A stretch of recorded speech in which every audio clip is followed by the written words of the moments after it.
पाठ 4। प्रार्थना। हे प्रभु, दया का दे दो दान, पढ़ लिख कर हम बने महान। श्रद्धा से हम पूर्ण हो, माता पिता के सेवक हों। नित उठकर हम करें प्रणाम, पढ़ लिख कर हम बने महान। दीन दुखी की सेवा करना, मित्रों से मिलजुल कर रहना। करें धर्मात्मा होकर दान, पढ़ लिख कर हम बने महान। गंगा सा पावन मन हो, ऊंच नीच के भेद दूर हो। करें जन जन का हम सम्मान, पढ़ लिख कर हम बने महान।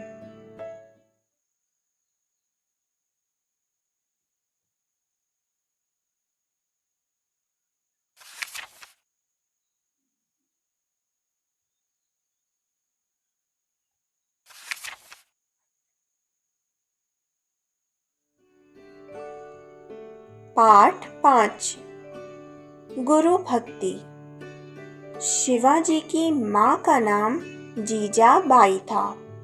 जीजाबाई ने रामायण और महाभारत की कहानियाँ सुना सुनाकर शिवाजी को आज्ञाकारी, बहादुर, गुरु भक्त और देशभक्त बनाया था। शिवाजी को छत्रपति शिवाजी बनाने का श्रेय उनकी माता जीजाबाई को है। एक बार शिवाजी के गुरु समर्थ रामदास शिवाजी के दरबार में आए। शिवाजी उन्हें देखकर सिंहासन से नीचे उतरे। शिवाजी ने गुरुजी को प्रणाम किया तथा उनका आदर सत्कार किया। शिवाजी ने उनसे आने का कारण पूछा तो उन्होंने कहा, मुझे भिक्षा दो। कमंडल आगे बढ़ा दिया। शिवाजी ने अपना सारा राज्य एक कागज पर लिखकर कमंडल में डाल दिया। जब समर्थ रामदास ने पढ़ा तो बोले, मुझे राज्य नहीं, भोजन वस्त्र चाहिए। राज्य तो राजाओं को शोभा देता है, हम तो सन्यासी हैं। शिवाजी ने कहा, महाराज, इस पर मेरा कोई अधिकार नहीं है। शिवाजी तभी से अपने गुरु की आज्ञा से ब्राह्मणों, गायों तथा अनाथों की रक्षा करते हुए राज्य चलाने लगे। शिवाजी की गुरु भक्ति, देशभक्ति और पराक्रम अद्वितीय था।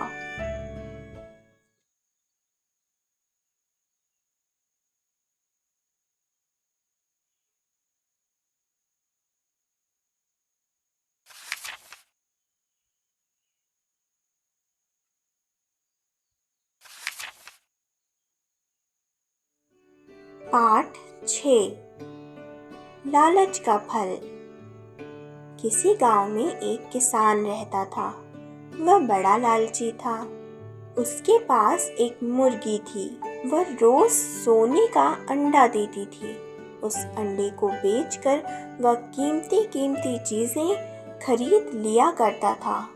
उसने सुंदर सुंदर कपड़े बनवाए, अपने लिए एक आलीशान कोठी बनवाई, नौकर चाकर रखे, लेकिन उसे फिर भी संतोष नहीं आया। एक दिन उसके मन में विचार आया कि यदि मैं इस मुर्गी को मार दूं, तो इसके पेट से बहुत सारे सोने के अंडे बाहर आएंगे और उन्हें बेचकर मैं एक बड़ा कारोबार करूंगा और अधिक धनी बन जाऊंगा। अधिक धनी बनने के लालच में उस किसान ने एक तेज धार वाला चाकू निकाला और उससे उस मुर्गी का पेट चीर डाला। मुर्गी मर गई, किंतु उसे कोई सोने का अंडा नहीं मिला। वह अपनी मुर्गी के मरने पर बड़ा पछताया, लेकिन अब बड़ी देर हो चुकी थी। कवि गिरधर ने सच ही कहा है, बिना विचारे जो करे सो पाछे पछताए। काम बिगाड़े आपनो, जग में होत हसाए।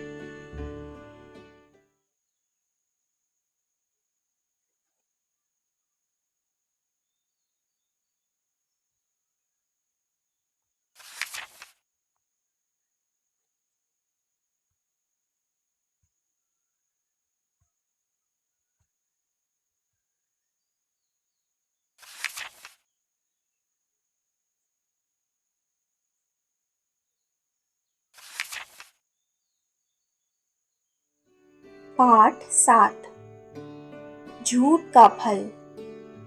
सोहन एक गरड़िए का बेटा था। वह जब 12 वर्ष का था तो उसके पिता की मृत्यु हो गई। वह गांव वालों की बकरियों और गायों को लेकर जंगल जाने लगा।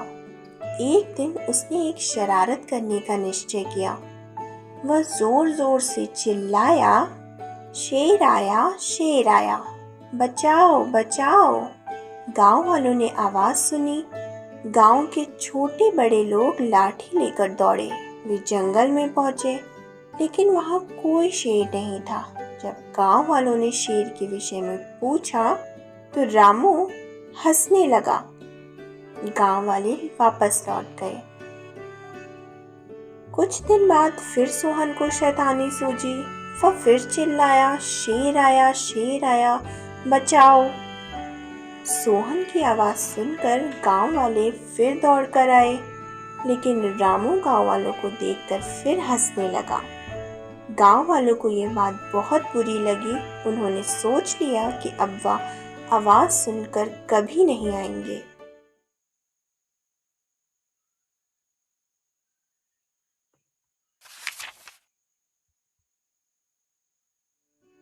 दस दिन बाद वास्तव में एक शेर आ गया। सोहन ने फिर शोर मचाया, लेकिन गांव वालों का अब सोहन पर से विश्वास उठ गया था। शेर ने उसकी कई बकरियां मार दी और अंत में सोहन को भी मार दिया। झूठ बोलने की सजा उसे मिल गई। अगले दिन गांव वालों को उसकी हड्डियां मिली।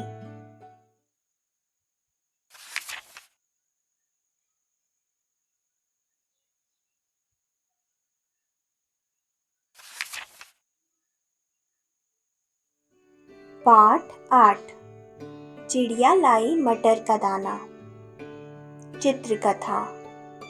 एक पेड़ पर एक चिड़ा और चिड़िया रहते थे। एक दिन चिड़े को बहुत भूख लगी। मुझे बहुत भूख लगी है, मेरे लिए कुछ खाना ले आओ। चिड़िया उसके लिए चावल के दाने लेके आई। मैं तो चावल मटर के साथ ही खाऊंगा। चिड़िया उड़कर खेत में गई और मटर की बेल से कहा, दे दो मुझे मटर का दाना, तब चिड़ा खाएगा खाना। चिड़िया, पहले हमें पानी दो, तब हमारी फलियों में मटर पड़ेंगे, तभी तो हम तुम्हें मटर दे सकेंगे।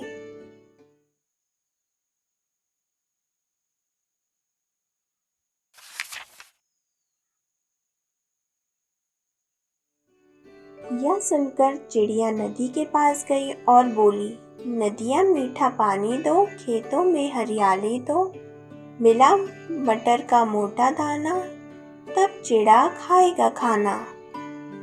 देखो मुझ में पानी है ही कहाँ, मैं तो सूखी पड़ी हूँ। जाओ पहले बादलों से कहो कि जल बरसाएं। चिड़िया ने बादलों से कहा, काले बादल जल्दी आजा, जल्दी आकर जल बरसा जा। नदियों में तू पानी भर दे, मिले मटर को मोटा दाना, तब चिड़ा खाएगा खाना।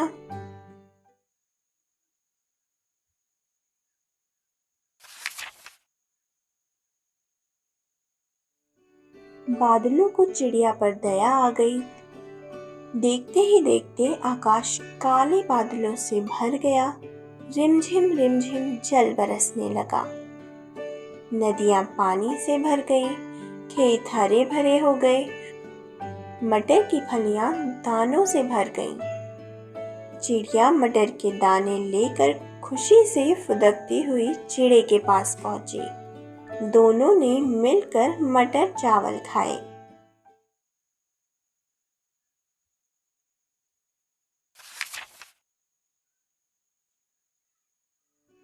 पाठ 9 स्वामी विवेकानंद। स्वामी विवेकानंद का जन्म 12 फरवरी 1863 को कोलकाता में हुआ था। इनके बचपन का नाम नरेंद्र था। ये 5 वर्ष की आयु में पढ़ने के लिए स्कूल गए। इनके मन में ईश्वर को जानने की बड़ी इच्छा थी। बड़े होने पर ये कई महात्माओं से मिले। अंत में ये स्वामी रामकृष्ण परमहंस से मिले तो उन्होंने कहा, नरेंद्र, तुम्हें भगवान ने मानव जाति को रास्ता दिखाने तथा दीन दुखियों की सेवा के लिए भेजा है।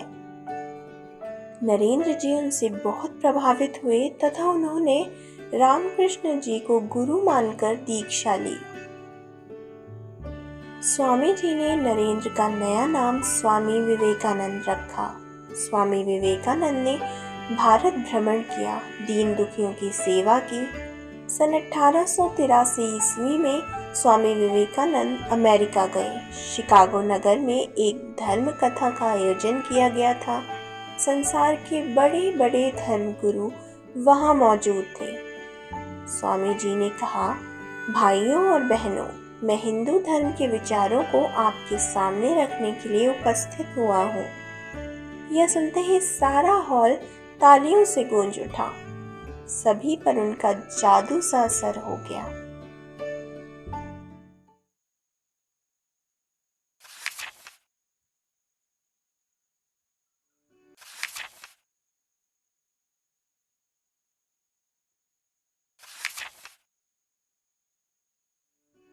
पाठ 10। सफाई का महत्व। सफाई का हमारे जीवन में बहुत महत्व है। हमें अपने शरीर को साफ रखना चाहिए। हमें अपनी गली मोहल्ले की सफाई का भी ध्यान रखना चाहिए। शरीर की स्वच्छता से हम कई बीमारियों से बच सकते हैं। हमें इन बातों की ओर ध्यान देना चाहिए। प्रतिदिन नहाकर साफ सुथरे कपड़े पहने, अपने दांतों को साफ रखें, अपने बाल और नाखून काटते रहें, स्वच्छ पानी और ताज़ा भोजन लें। मुंह में उंगली डालना और नाखून चबाना गंदी आदत है। दीवारों पर नहीं लिखना चाहिए। विद्यालय में सफाई का ध्यान रखें, इधर उधर ना थूकें, अपने कपड़े और जूते मिट्टी में गंदे ना करें। कागज के टुकड़ों को कूड़ेदान में ही डालें। समय पर स्कूल जाओ। अपने सहपाठियों से झगड़ा मत करो। सड़कों पर केले के छिलके ना डालें। पार्क, स्कूल आदि में खिले फूलों को ना तोड़ें। सड़क पर ना थूकें। पेड़ पौधे लगाएं और उनकी देखभाल करें। प्यारे बच्चों, हमें अच्छी आदतों को अपनाना चाहिए और बुरी आदतें छोड़नी चाहिए।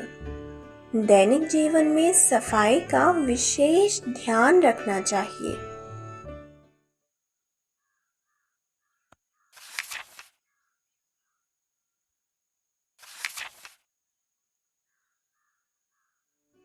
पाठ 11। सच्चाई। गोपाल तीसरी कक्षा का छात्र था। वह बहुत होशियार और ईमानदार छात्र था। वह सदा सच बोलता था। एक दिन अध्यापक ने कक्षा में कुछ प्रश्न लिखवाए और कहा कि इन प्रश्नों को घर से हल करके लाना है। जिस छात्र के सभी प्रश्न ठीक होंगे उसे इनाम दिया जाएगा। अगले दिन सभी छात्र प्रश्न हल करके लाए। किसी भी विद्यार्थी के सारे उत्तर सही नहीं थे, केवल गोपाल के ही सभी उत्तर सही थे। अध्यापक ने गोपाल को पास बुलाया और उसकी पीठ पर हाथ फेरते हुए कहा कि सभी छात्रों को इससे शिक्षा लेनी चाहिए। गोपाल एक आदर्श छात्र है। इतना सुनते ही गोपाल फूट फूट कर रोने लगा। अध्यापक ने उसे शांत करने का प्रयत्न किया पर वह लगातार रो रहा था। बड़ी मुश्किल से गुरुजी ने उसे शांत किया और रोने का कारण पूछा तो उसने कहा, मैंने सारे प्रश्न हल नहीं किए। एक प्रश्न मैंने अपने बड़े भाई से पूछकर हल किया है, इसलिए मैं पुरस्कार का नहीं, दंड का।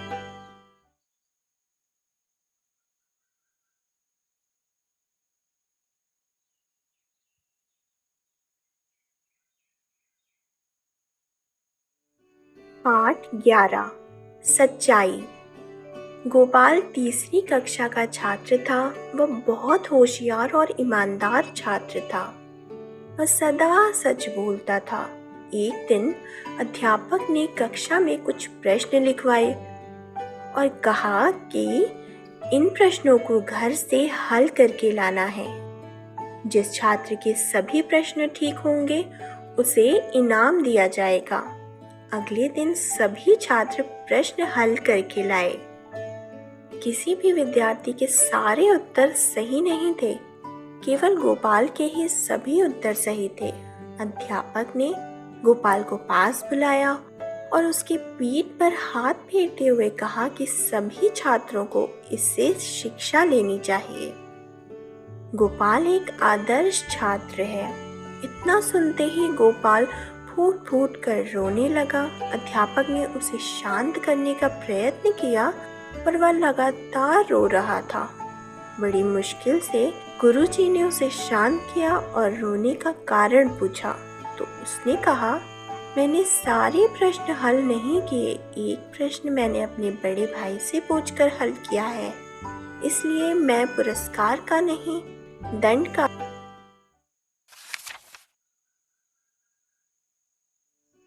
अधिकारी हूँ। गुरुजी उसकी सच्चाई पर बड़े प्रसन्न हुए। वे बोले, अब तो तुम्हें पुरस्कार अवश्य मिलेगा, मैं तुमसे प्रसन्न हूँ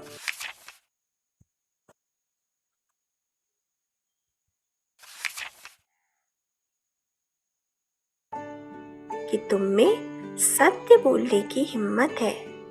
यही बालक बड़ा होकर गोपाल कृष्ण गोखले नाम से प्रसिद्ध हुआ। गोपाल कृष्ण गोखले महात्मा गांधी के राजनीतिक गुरु भी थे।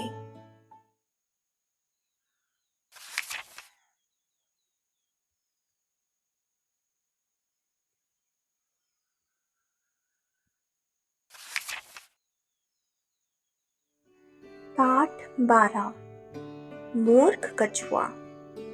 किसी जंगल में बहुत बड़ा तालाब था, किंतु 2-3 साल से वर्षा न होने के कारण तालाब सूखने लगा। तालाब सूखने से उसमें रहने वाले 2 हंसों ने सोचा कि अब कहीं और चला जाए। तालाब में रहने वाले एक कछुए ने दोनों हंसों की बातों को सुना। वह उनके पास आकर बोला, मित्रों, मुझे भी अपने साथ ले चलो। तुम्हें ले तो चले मित्र, पर कैसे? एक ने कहा। बिल्कुल आसान है, कछुए ने कहा। तुम दोनों लकड़ी का एक एक सिरा अपनी चोंच में पकड़ लेना, मैं उसे बीच में से पकड़कर लटक जाऊंगा। इस तरह मैं भी तुम्हारे साथ चला जाऊंगा।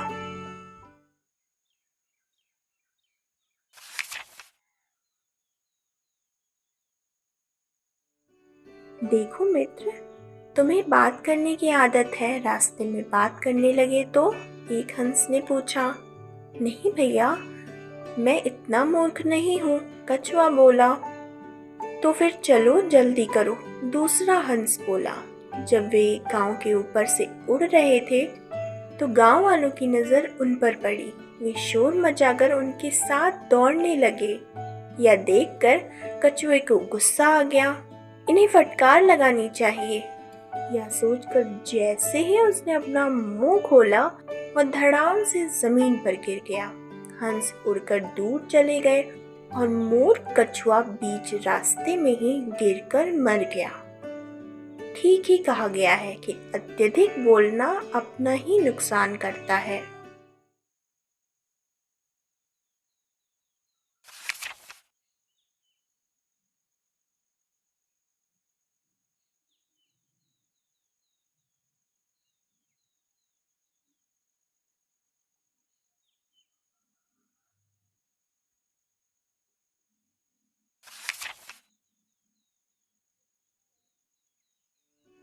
पाठ 13 वीर अभिमन्यु। महाभारत का युद्ध चल रहा था। गुरु द्रोणाचार्य ने चक्रव्यूह की रचना की। अर्जुन युद्ध भूमि से दूर निकल गए थे, इसलिए पांडव चिंतित थे। युधिष्ठिर के साथ सहदेव, नकुल और भीम विचार विमर्श कर रहे थे। तभी उनके सामने अर्जुन का वीर पुत्र अभिमन्यु आया। और हाथ जोड़कर बोला कि मुझे युद्ध में जाने की आज्ञा दीजिए। युधिष्ठिर ने कहा, पुत्र, आज का युद्ध बहुत भयंकर है। गुरु द्रोणाचार्य ने चक्रव्यूह की रचना की है। तुम्हारे पिता अर्जुन को छोड़कर हम में से कोई भी चक्रव्यूह को तोड़ना नहीं जानता। अभिमन्यु ने कहा कि मैं चक्रव्यूह तोड़ना जानता हूँ। युधिष्ठिर ने पूछा कि तुम कैसे जानते हो? अभिमन्यु ने कहा, एक बार पिताजी माँ को चक्रव्यूह तोड़ने की विधि बता रहे थे, तभी गर्भावस्था में मैंने सुन लिया था। सुनते सुनते माँ को नींद आ गई थी, इसलिए मैं चक्रव्यूह में प्रवेश तो कर सकता हूँ किंतु बाहर निकलने की विधि नहीं जानता। लेकिन आप चिंता ना करें, मुझे आप आज्ञा दीजिए। भारी मन से युधिष्ठिर ने अभिमन्यु को आज्ञा दे दी।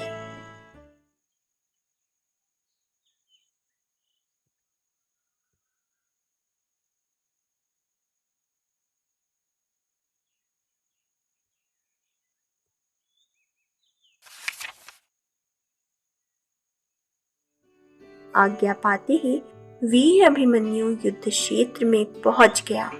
कौरवों की सेना को मारते काटते अभिमन्यु चक्रव्यूह के अंदर प्रवेश कर गया। चक्रव्यूह के पहले द्वार पर जयरथ था। अभिमन्यु ने उसे परास्त कर दिया। दूसरे द्वार पर स्वयं गुरु द्रोणाचार्य थे। अभिमन्यु की वीरता देखकर वे आश्चर्यचकित रह गए। लेकिन तभी एक साथ महारथियों ने चारों तरफ से अभिमन्यु पर आक्रमण कर दिया। युद्ध करते करते अभिमन्यु की तलवार, बाज तथा रथ टूट गए। अंत में वह रथ का पहिया लेकर ही लड़ने लगा। परंतु अकेला 16 वर्ष का निहत्था बालक 7 महारथियों से कब तक लड़ता? लड़ता लड़ता वह धरती पर गिर गया और वीर गति को प्राप्त हो गया। ऐसा था वीर अभिमन्यु।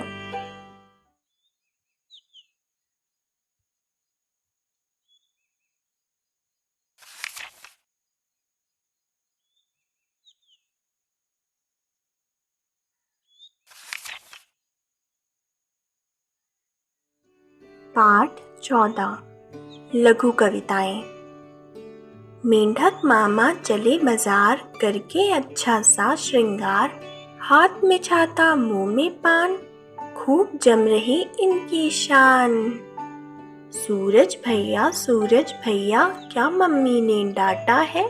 गाल तुम्हारे लाल हो गए, लगता खाया चाटा है। सड़क बनी है लंबी चौड़ी, उस पर चलती मोटर गाड़ी। सब बच्चे पटरी पर आओ, बीच सड़क में कभी न जाओ। जाओगे तो दब जाओगे, चोट लगेगी तो पछताओगे। गंदे भैया कहलाओगे।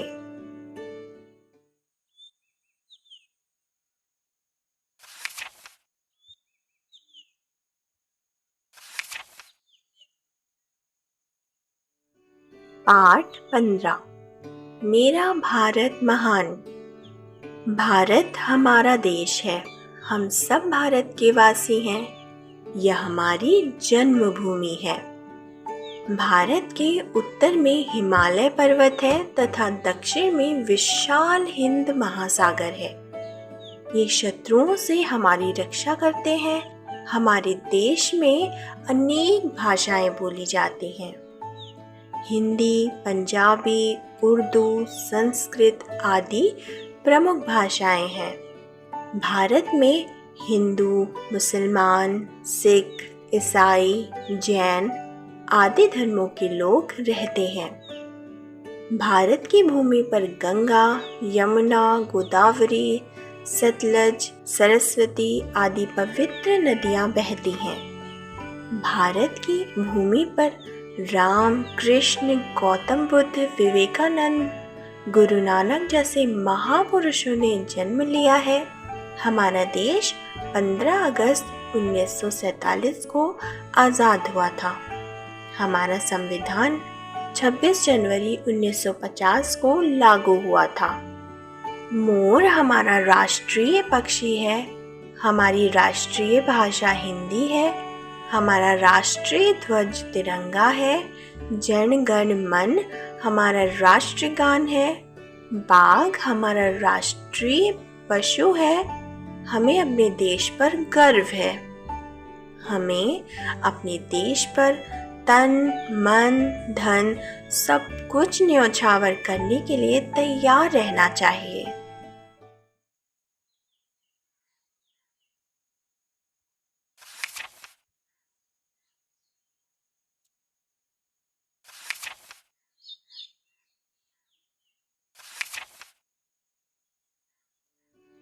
पाठ 16 बंदर और मगरमच्छ। नदी के किनारे जामुन का एक बहुत बड़ा पेड़ था। उस पेड़ पर एक बंदर रहता था। बंदर नित्य मीठी मीठी जामुन खाता था। वह कुछ जामुन नदी में डाल देता था। इसी पेड़ के नीचे नदी में एक मगरमच्छ रहता था। वह पानी में गिरी हुई जामुन खा लेता था। धीरे धीरे बंदर और मगर में मित्रता हो गई। अब मगर जामुन के मीठे फल घर ले जाता और अपनी स्त्री को भी खिलाता। मगरी ने सोचा कि इतने मीठे जामुन खाता है, उसका कलेजा कितना मीठा होगा। ये सोचकर उसने मगर से बंदर को घर लाने के लिए कहा।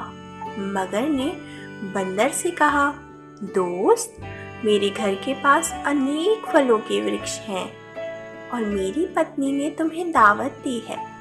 बंदर ने कहा कि मुझे तैरना नहीं आता। मगर बोला, चिंता मत करो, मैं तुम्हें अपनी पीठ पर बैठाकर ले चलूंगा। बंदर कूदकर मगर की पीठ पर बैठ गया।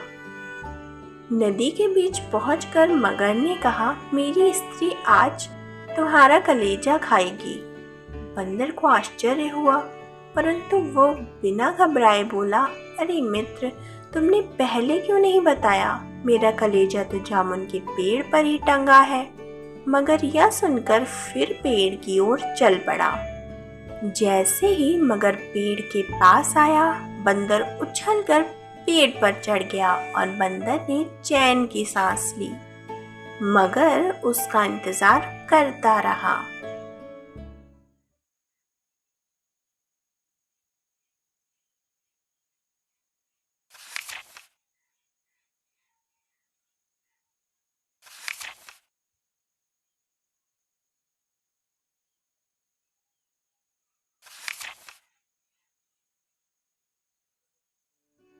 पाठ 17 हमारे सहायक।